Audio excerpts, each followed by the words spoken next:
Hello, ladies and gentlemen. Welcome back to another episode here on African Confessions. The following story that you're going to be listening to, it was sent to me by one of our dear brother. The message reads like this. Hello, how are you?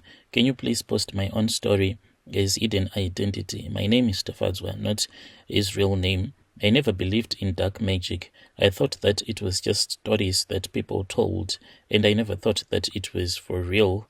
And I have seen that indeed these things, they are there. The spiritual world, it is for real. And I am writing this so that at least I can warn other people out there never to make these same mistakes that I did. Let me start at the beginning. It was in 2019. Life was really hard. That was when me and my wife said, with the small money that we have, it is far much better that we start our small spaza shop. But business was really terrible.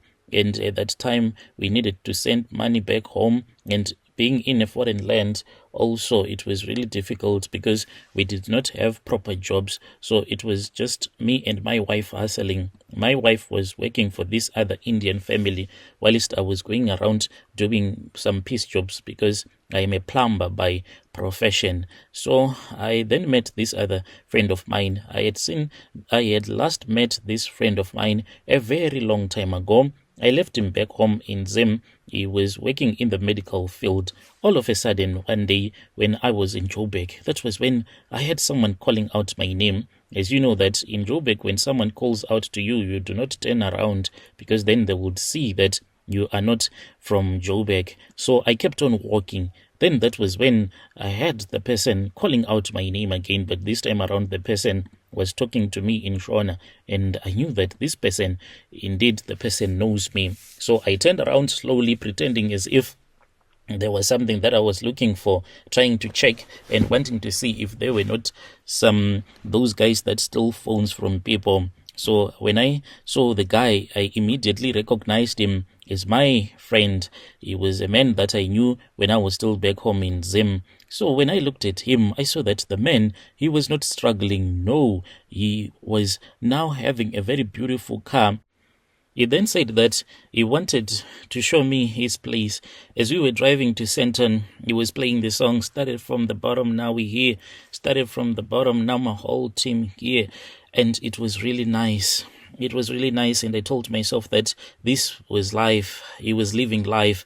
And I told him that I also wanted to make money the same way that he was making money.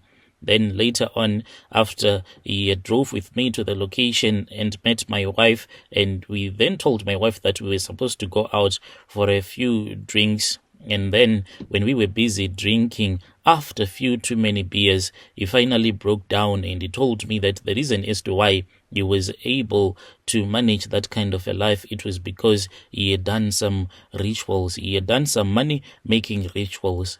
He looked at me, then he started laughing because I did not know how to respond. And he was like, so you think that all that I have, I got it from hard work? You think so? No, man, I did what most men do. And the reason as to why you people are so poor, it is because you do not have the guts to do. I found a way to get rich quick, to get out of the ghetto. But it is not for those that are not brave. It is not for the faint-hearted. I thought that he was joking at first. I asked him what he meant, and that was when he told me that he had done some rituals. And when he told me that he had done some rituals, some money-making rituals, and he had even eaten some human remains so that he can be what he is right now, I thought that maybe it was just too much alcohol that he had been drinking. I looked and I judged from the contents that still remained in the Hennessy bottle that he was holding, and I saw that this man, he was way over his head. The man was too drunk. But the next morning, whilst we were at his place with all the beautiful women that we had picked up at the club where we were, and I kept on saying that this is the life that I want to live, man. He then said, come, let us go and grab a cup of coffee. We then went to Wimpy. As we were busy drinking, that was when he told me, and he said that, my man, if you want real money, if you want to change your life, you have to be willing to make a real sacrifice. There is a sangoma I can introduce you to. Do you want? is different. He does not heal people. He makes things happen. But you need to know that these things that you are doing, you'll be dealing with the devil himself. So I said, yeah, let us do this. And then I returned back home. When I returned back home, because he said that I am going to give you some time to think, because I do not want you to come back to me tomorrow and say that I forced you to do these rituals. Go back home and think. He then gave me some money and I returned back home, and he told me that this money, I was not supposed to show it to my own wife. This was the money that I was supposed to spend it on myself, to enjoy money. So I would go out without telling my wife where I would be going to, and then I'll start to enjoy my money. That was when I made that decision. I made a decision and I told myself that the only way to become rich in this life is if you do these money-making rituals. After that, I then returned back to my friend. When I returned back to my friend, he then took me to meet up with the Sangoma. I will never forget that place. And the funny thing about this, the place does not even look like there are some evil things that are being done there. It is just a modest house. And when we went there, I found out that there was an old man. This man, even though he tried to pretend as if he's South African, but I could tell that this man, it's only that he has been in South Africa for a very long time, maybe 30 plus years, but he still has that same thing in him. We spoke and we spoke and then we spoke, and he asked me a simple question. He said, "Do you want money? Do you want me to give you money?" And I was like, yes, I want money. And at that time, he told me that if I wanted money, then there were things that had to be done, things that are quite painful, things that are quite horrific, and that will be the only beginning. All my life, I have to keep on sacrificing. He said that wealth will come to you, but before wealth comes to you, there is some things that you are supposed to do. Can you return back to your country? And after you have gone to your country, are you able to return back to South Africa? This has to be done in 3 weeks. 3 weeks, will 3 weeks be enough? And I said, yes, 3 weeks can be enough. I can go back home and I can return back.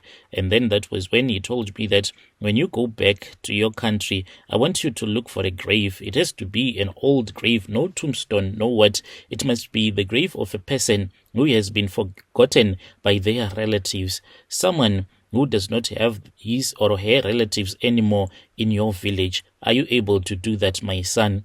I said, okay, I can think about it. So I remembered that in our family, there was this other family, like there was a tragedy that happened. The man murdered the wife, the kids, and he was then arrested. We heard that the man committed suicide when he was in prison. So I still remember that there was a house like that in Shona. We call it Dongo. It is a house where no one stays anymore, like an abandoned house. So I knew that there were some graves there. Specifically, I wanted to go and check out the grave of that woman who had been murdered, because even the relatives of that woman were not there when we buried her, because they said that they are not going to come because they wanted to get paid first. According to our Shona customs, after you have killed someone, you need to go to the parents, apologize, pay some cattle, and then you can start to negotiate with them so that they can allow you to bury the person that you would have killed. So I knew about that woman and that situation. I returned back home. When I returned back home, I then started staying with this other auntie of mine. I did not want so many people in the village to know that I was back in the country, for I had a big job that I needed to do. So after that, that was when I went to the village market.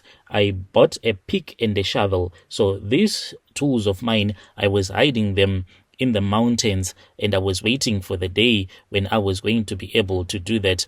I waited until it was a full moon night, and then I went outside pretending as if I was going to drink some alcohol. It was somewhere around 7 p.m. Then I started walking towards that abandoned house. To tell you the truth, it was quite scary, because the time that I was stepping into the compound, I saw that there was a man, a naked man, who was there just sitting and doing nothing. But I knew that I had to do this. I was scared of that naked man that I saw just sitting. He only looked at me once and he just continued doing whatever that he was doing. I went to the place where they had buried her. Then I started to dig. I was digging and I was digging and I was digging until I felt that now I was at the place where her bones were. And then I took some of her bones, like that healer had told me to do. I was supposed to crush some bones, a few of her bones. I crushed them. It was not an easy thing to do. After I had crushed them, it was now powder, and I then placed them inside a small plastic bottle and I mixed it with water. So I was told that on my journey coming from Zim, coming back to South Africa, I was supposed to drink that water until it was finished. I finally arrived in South Africa, rushed back to that Sangoma's house, and then he continued with the rituals. After that, that was when I started making money at my little spaza shop. Then there was this other day, something like really happened that was quite strange. I saw that there was a short boy in the spaza shop when I was about to lock down the spaza shop late at night. So I turned around and I saw that there was someone that was there with me. I could feel that there was someone. So I started looking around and I did not see anything. Then I heard a voice that said, "Down here, down here." When I looked down, I saw that there was a short boy, and then that short boy disappeared. I went crazy. I drove straight to that Sangoma's house and I told him the things that I had seen.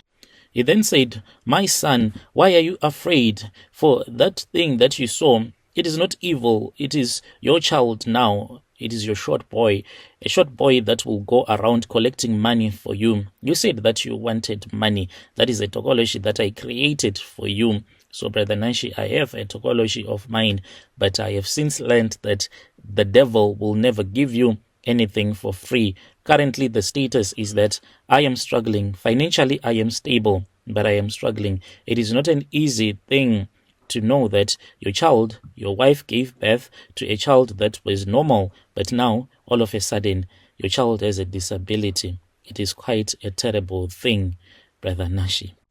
Dear listeners, right there was a message that was sent to me by one of our brother. That was the translation of that message. Strange things indeed, they do happen in this world.